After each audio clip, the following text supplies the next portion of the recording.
Кутман кеч көрөрман. Атым Альмир. Бүгүн сиздерди күндүн маанилүү жаңылыктары менен тааныштырам.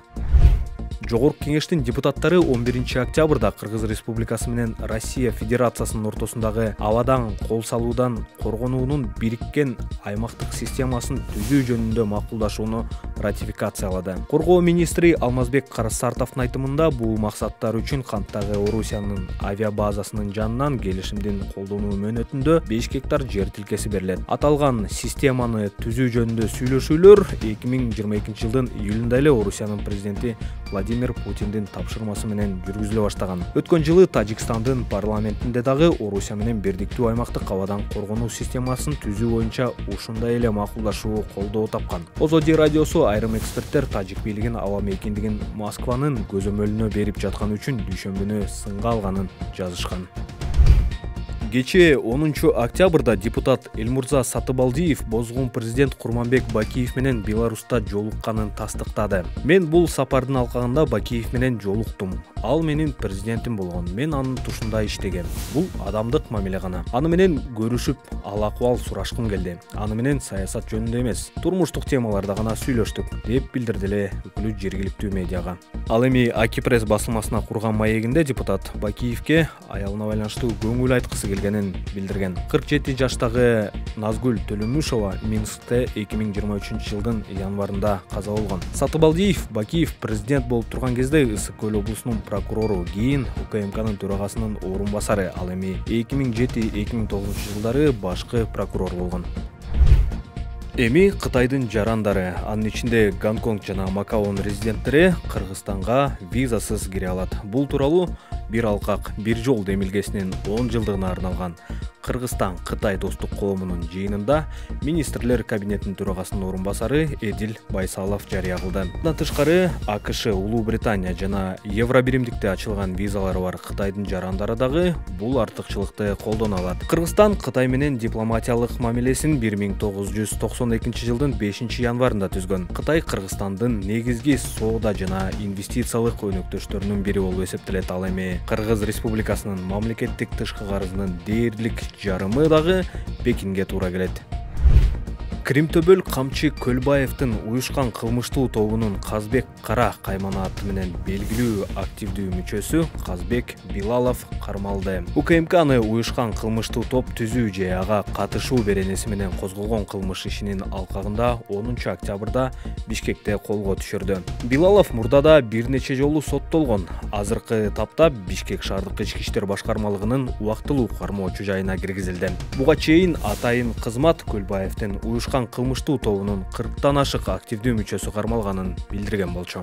11 октябрда УКМК Камчы Көлбаевдин дагы бир бизнес өнөктөшү кармалып, убактылуу кармоочу жайга киргизилгенин маалымдады. Ал Каганат Резорт эс алуу борборунун жана Аврора Групп жоопкерчилиги чектелген коомунун тең негиздөөчүсү Азирет Боотаев экени айтылды.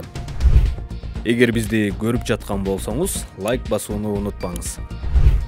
Грек-Рим күрөшүү федерациясынын вице-президенти Ахрор Иминов маркум Кримтөбөл Камчы Көлбаевдин уюшкан кылмыштуу тобун каржылоого шектелип кармалды. Ал жүктөрдү ташуу жана логистика боюнча бир катар компаниялардын ишмердүүлүгүнө катышып, алардан уюшкан кылмыштуу топтун мүчөлөрүнүн жалпы кассасына салык деп аталган нерсени болжол менен пайданын 30%-ын чогултууга катышканы аныкталды, деп билдиришти атайын кызматтан. Иминовго уюшкан кылмыштуу топ түзүү же ага катышуу беренеси менен иш козголуп, Бишкек шаардык милициясынын убактылуу кармоочу жайына киргизилди.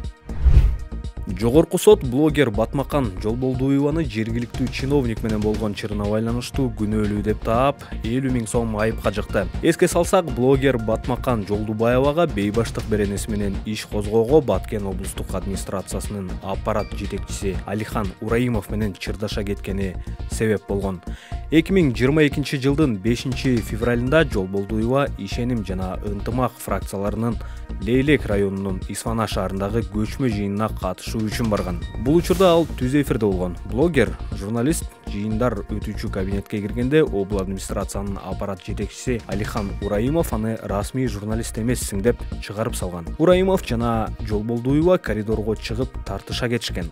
Андан соң аппарат жетекчиси блогерди чаап салган. Ал убакта түз эфир токтоп калган. Кийинчерээк ал түз эфирди улантып, чиновниканы урганын жана чачынан сүйрөгөнүн айткан. Ошол кезде Баткен милициясы ишти териштире баштаганын маалымдаган. Жолболдуева өзү клубко соттун чечимине нааразы экенин жана жетиштүү далилдери турса да, доогер тарап Баткен облусунун Эгарым укуктуу өкүлүнүн аппарат жетекчиси Алихан Ураимовдун арызы канааттандырылганына даттанды. Соттун чечимине нааразымын, анткени өзүм токмок жеп 6 ай түрмөдө отуруп чыктым. Алихан Ураимов буга чейинки соттук отурумдарга келбей, эмнегедир жогорку сотко келгенине таң калдым. Ал мени урганы, ошондон кийин ооруканага жатып калганым тууралуу далилдер бар, деди ал. Ошондой эле Жолболдуева айып пулдун суммасын чогултуу үчүн 1 сомдук акция жарыялаганын кошумчалады. Ал эми клуб Баткен облустук администрациясынын аппарат башчысы Алихан Ураимовго байланышууга аракеттенип, бирок андан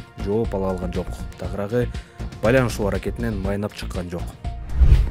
Дагы башка жаңылыктар менен кененирээк таанышуу үчүн клубтун Telegram каналына катталсаңыз болот. Шилтеме видеонун баяндоосунда. Ош облусунун Кара Суу районунун Жиделик айылында 39 жаштагы киши 10-чу кабаттан кулап кетти. Учурда абалы оор. Кырсыкка учураган жара Нокат районунун тургуну экени айтылды. Учурда бейтап Ош облустук ооруканасынын жандандыруу бөлүмүндө жатат.